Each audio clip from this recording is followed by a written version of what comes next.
Hi friends, మొదటి నాటు వేసి 20 రోజులు అవుతుంది.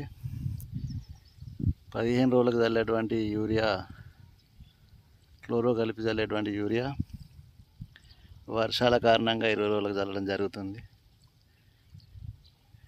ఈరోజు మా యొక్క 5 ఎకరాలలో యూరియా చల్లడం జరుగుతుంది. 20 రోజుల తర్వాత చల్లడం జరుగుతుంది. వాస్తవానికి 15 రోజులకే చల్లాలి. 15 రోజులకు చల్లితేనే పిలికలు అనేటివి వస్తాయి. ప్రతిరోజు వర్షాల కారణంగా 5 రోజులు లేట్ అయింది. వరి పంట యొక్క పిలిక కాలం 15 నుంచి 20 రోజుల కాలం. ఈరోజు ఇట్లా కనబడే 5 ఎకరాలు ఆ చివరి ఆ టవర్ వరకు ఈరోజు ఇది కంప్లీట్ చేస్తాం. Bye friends.